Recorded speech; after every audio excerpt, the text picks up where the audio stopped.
Hi guys! Today we're going to be doing two-digit subtraction. Some of our equations we will have to regroup or unbundle a 10, and some we won't. Let's check it out. Before we get started, I wanted to review wholes and parts. So when we're looking at a number bond, our whole is always the total, or the largest number. When we're adding, we add our two parts together to get the whole. When we are subtracting, we always start with the whole. We can take away one part to get to the other part. So whole minus part equals this part, or whole minus this part equals this part. So read this problem with me. 25 minus 11 equals. Which part is the whole? When you're looking at this equation right here, remember we're taking away from the whole, so 25 is the whole. If you said 25, give yourself a pat on the back. What is the part that we know?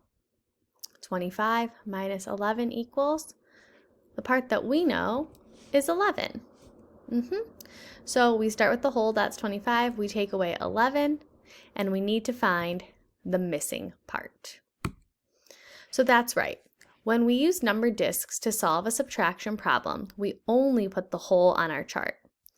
Why do we do this why do we only show the whole when we're subtracting? Think about it. We only show the whole when we're subtracting because that's what we're starting with and we're taking a part away. So we're not adding that second part, we're taking away from it. So we always just start with the whole. So let's do it. I'm going to show you 25 minus 11. I'm going to build the whole, 25. 1 10, 2 10s, 2 10s 1, 2 10s 2, 2 10s 3, 2 10s 4, 2 10s 5. So here I have 25. Now I need to take away 11, the part, to solve for our missing part. We're also going to show our problems in the written way today. So this is where we learn a little bit more from what we learned in our previous lesson.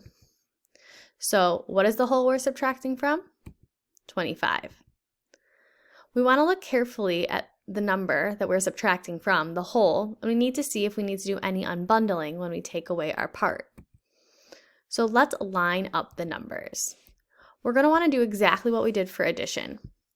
25 goes on top and you're taking away 11.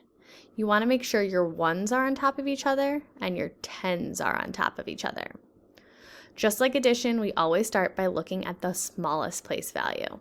5 minus 1 in the ones. Can we take 1 1 from 5 ones? Yes. Let's move to the tens. Can I take 1 10 from 2 10s? Yes. So we're ready to subtract because we have enough units in the tens and the ones, and we do not need to unbundle anything in this equation. So let's do it.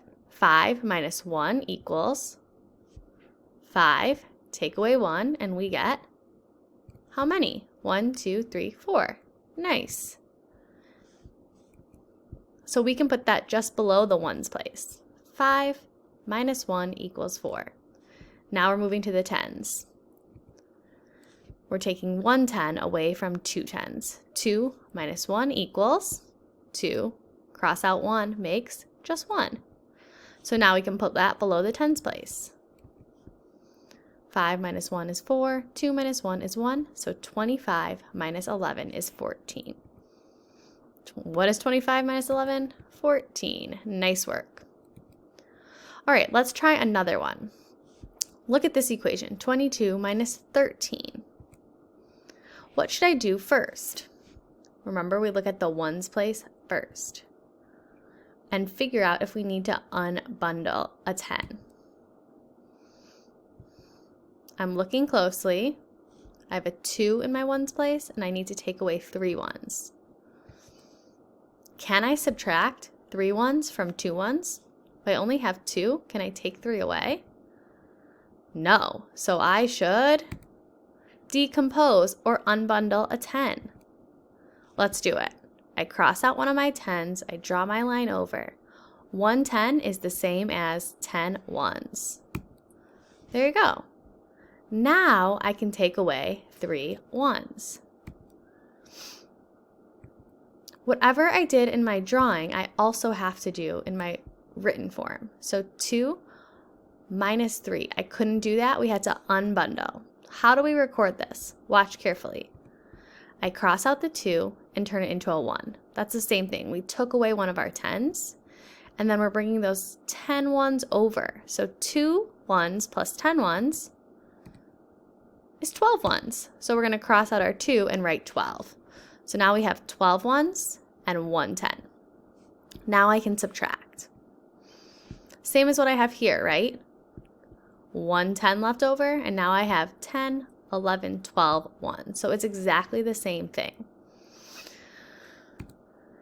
Now I can subtract 3 1s. Yep, because I have 12. So let's do it. 12 ones minus 3 ones equals 9 ones. So I can put that below. 1 minus 1 is 0. So I don't put anything there. 22 minus 13 equals 9. All right, you're going to be practicing more problems like this today with your teacher, but there are some IXL skills if you want to do a little bit of practice before your lesson tomorrow. Have fun, and I can't wait to do this lesson with you guys soon.